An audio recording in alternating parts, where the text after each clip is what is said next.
कि बाबूलाल जी जिस झारखंड विकास मोर्चा चुनकर आए थे,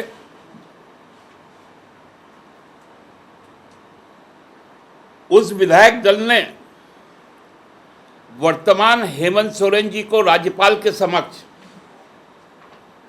3 सदस्यीय दल था, लिखित में समर्थन पत्र दिया था, बिना शर्त समर्थन, कि उनके विधायक दल के 2 सदस्य निर्दलीय हो गए और ये भारतीय जनता पार्टी के दलीय हो गए जब इलेक्टोरल लिस्ट आता है राज्यसभा के चुनाव के समय। अध्यक्ष के फैसले के बाद आपको पसंद हो नापसंद हो, आपके पास पूरा अधिकार है कि आप कोर्ट का दरवाजा खटखटा सकते हैं, उनका संरक्षण ले सकते हैं। लेकिन इधर कार्रवाई शुरू होती है और उधर हाईकोर्ट जाया जाता है। ये एक ही प्रतीत होता है जिस प्रकार से चुनाव आयोग में एक शिकायत की जाती है हेमंत जी पर, वही ड्राफ्ट दूसरा दिन हाईकोर्ट में पीआईएल हो जाता है। मतलब येन केन प्रकारेण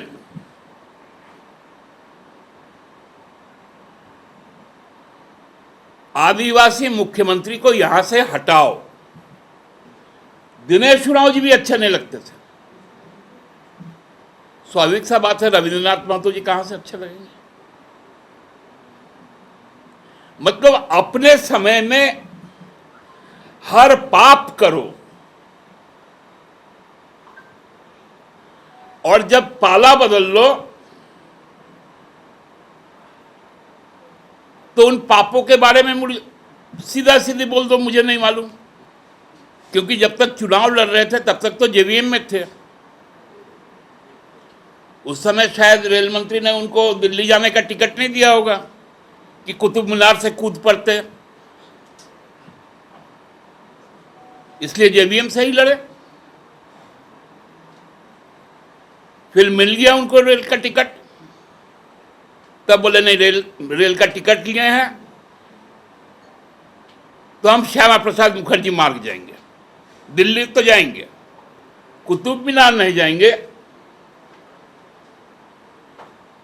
पंडित दीनदयाल उपाध्याय मार्ग जाएंगे। भारतीय जनता पार्टी के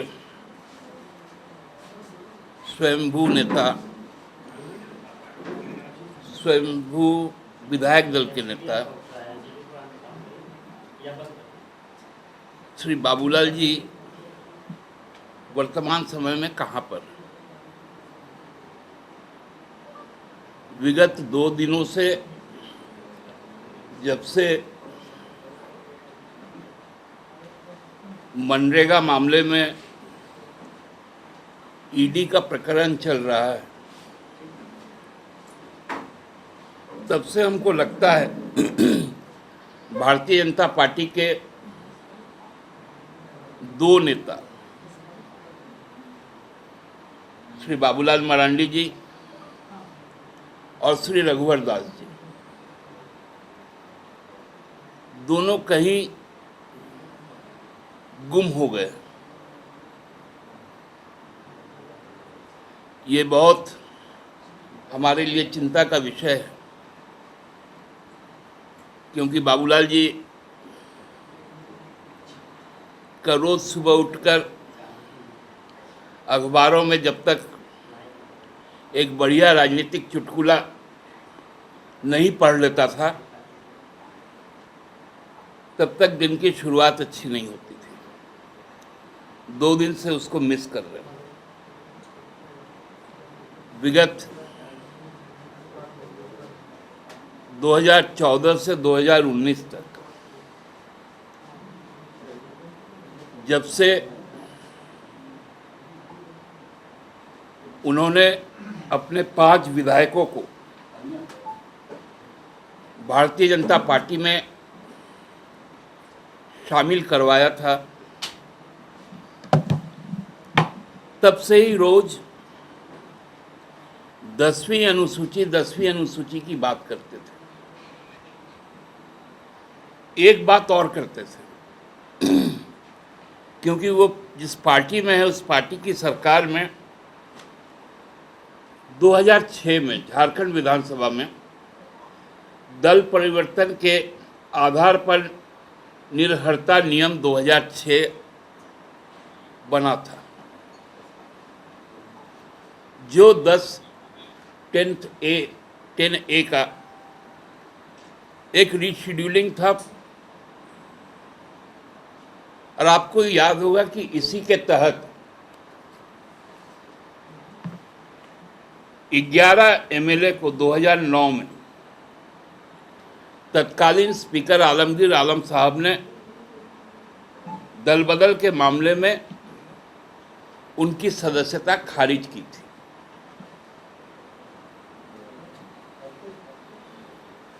आज वही नियम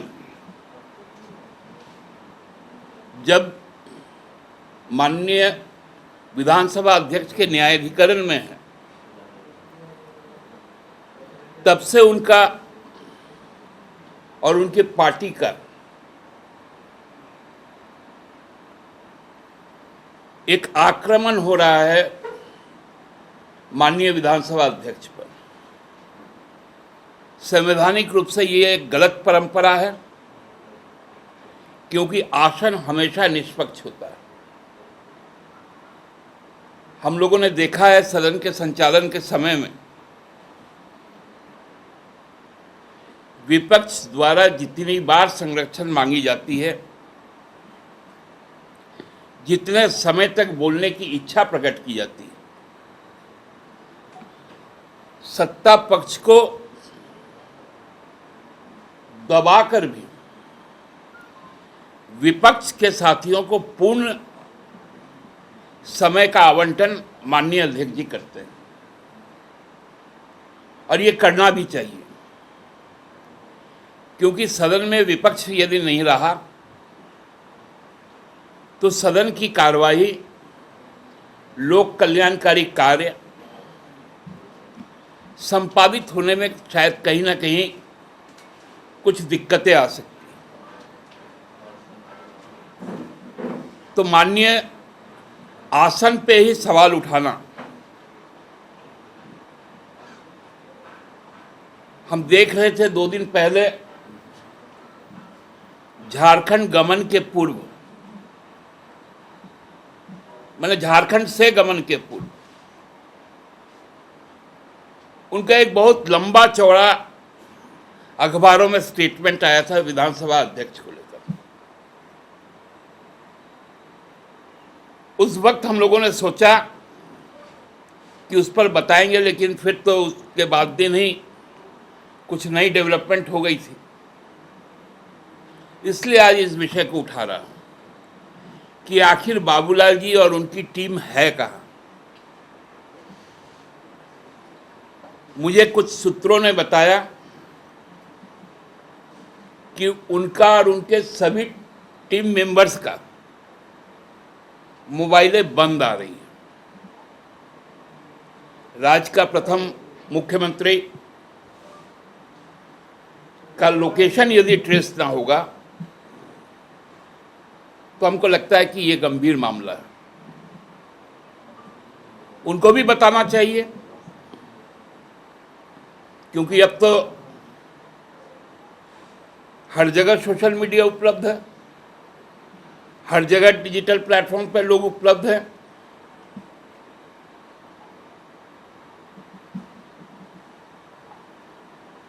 तो वहीं से भी मैसेजिंग किया जा सकता है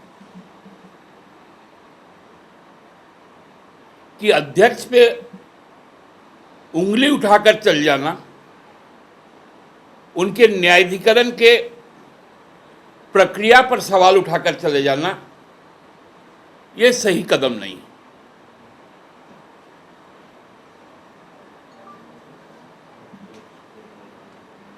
हमको लगता है कि उनको शायद यह दस्तावेज मिल गया होगा, और ये दस्तावेज इस बात का को प्रमाणित करता है, पूर्व में दिए गए फैसले के अनुसार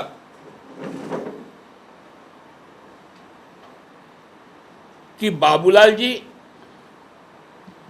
जिस झारखंड विकास मोर्चा चुनकर आए थे,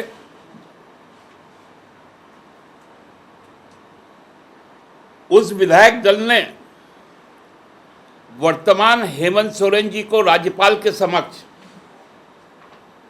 3 सदस्यीय दल था, लिखित में समर्थन पत्र दिया था, बिना शर्त समर्थन।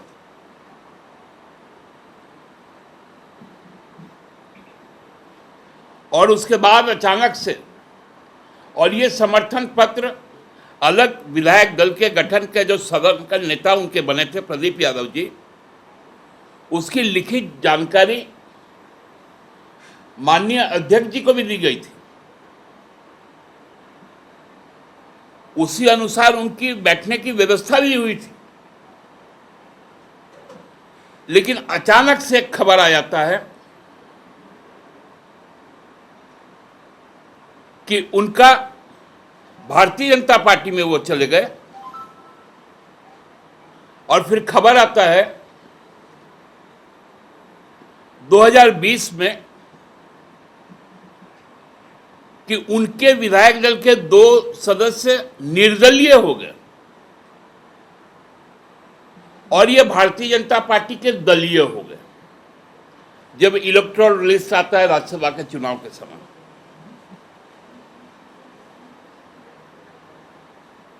ये तो विचित्र बात है ना कि न्यायाधिकरण का प्रोसेस चल रहा है, उसमें लोग हाईकोर्ट भी चल गए।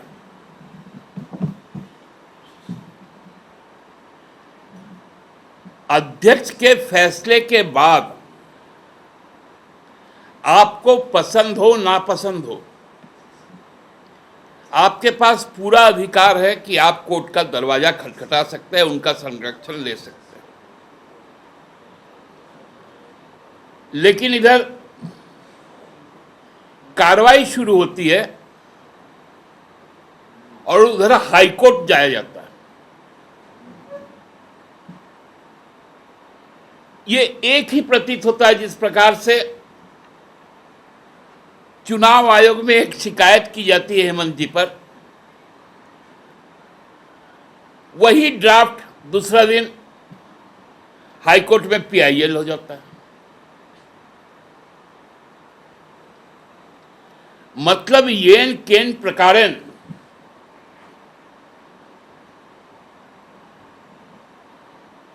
आदिवासी मुख्यमंत्री को यहां से हटाओ, और उसके लिए बाबूलाल जी को ही यूज करो।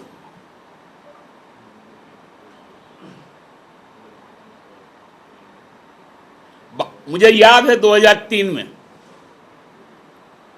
बाबूलाल मरांडी जी ने भारतीय जनता पार्टी को, केंद्रीय नेतृत्व को यह कहा था कि मैं एक आदिवासी हूं और मेरे काम में जिस प्रकार से दखल दिए जाते हैं और जो मंत्रियों की ख्वाहिशें बढ़ती जाती है, मैं इस परिस्थिति में काम नहीं कर सकता हूं। और उसी पे उनका इस्तीफा हुआ था। उनकी ही व्यथा थी कि मैं संथाल आदिवासी हूं, मुझे काम नहीं करने दिया जा रहा है, इसलिए मैं मुख्यमंत्री पद से इस्तीफा देता हूं। ये बात तो हम लोग भूले नहीं है कोई। इस बात से तो हम लोग अभी भी हम लोगों को मालूम है। वही खाका तैयार किया जा रहा है भारतीय जनता पार्टी के द्वारा।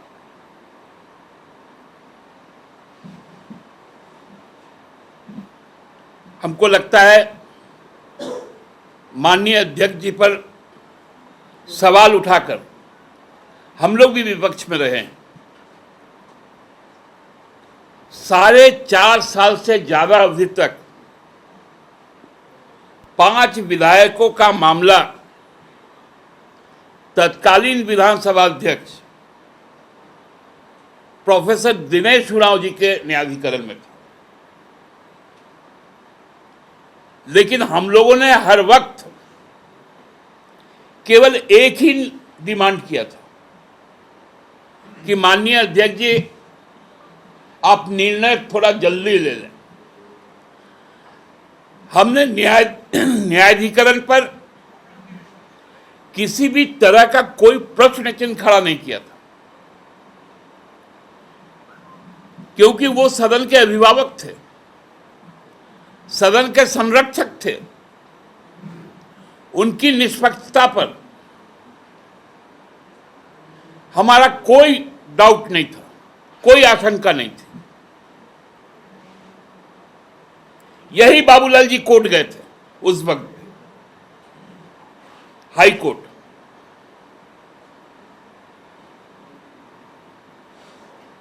उनको उस समय दिनेश उरांव जी भी अच्छे नहीं लगते थे। स्वाभाविक सा बात है, रविंद्रनाथ महतो जी कहां से अच्छे लगेंगे। मतलब अपने समय में हर पाप करो और जब पाला बदल लो तो उन पापों के बारे में सीधा सीधी बोल दो मुझे नहीं मालूम।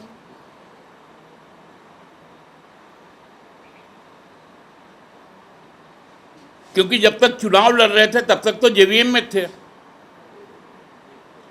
उस समय शायद रेल मंत्री ने उनको दिल्ली जाने का टिकट नहीं दिया होगा कि कुतुब मीनार से कूद पड़ते, इसलिए जेवीएम से ही लड़े। फिर मिल गया उनको रेल का टिकट, तब बोले नहीं रेल का टिकट लिए हैं तो हम श्यामा प्रसाद मुखर्जी मार्ग जाएंगे, दिल्ली तो जाएंगे, कुतुब मीनार नहीं जाएंगे। पंडित दीनदयाल उपाध्याय मार्ग जाएंगे और वो वहां पर पहुंचे। इसलिए मेरी सलाह है उनसे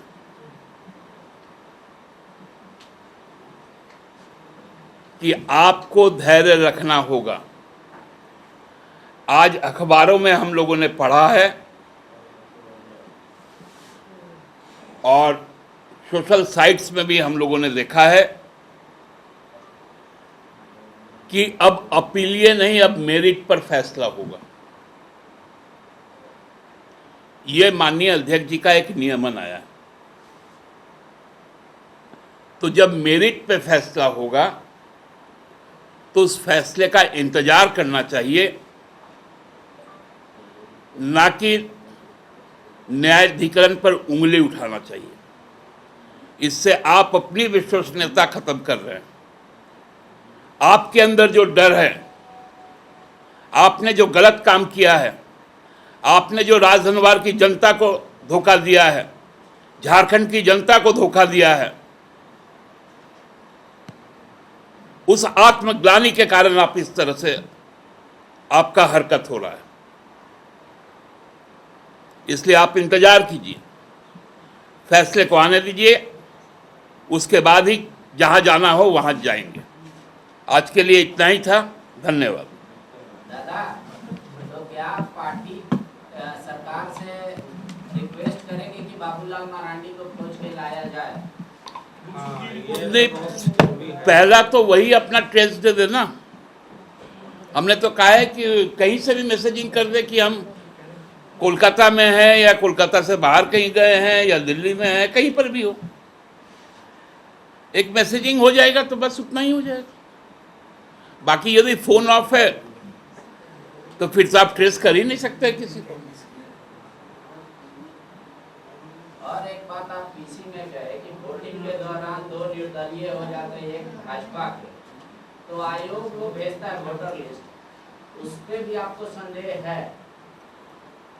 भैया हमको तो उसी समय मालूम चला था और हम लोगों ने आश्चर्य प्रकट किया था।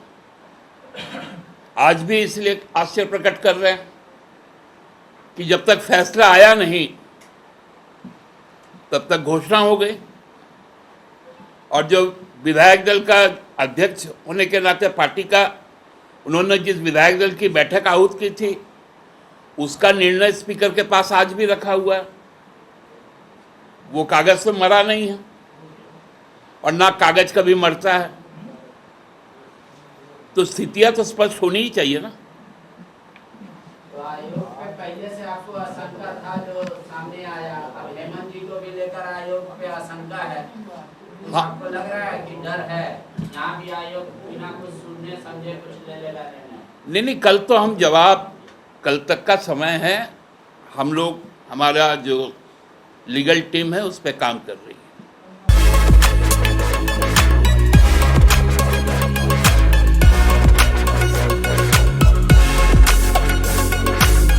thefollowup.in. Like, share, and subscribe. www.thefollowup.in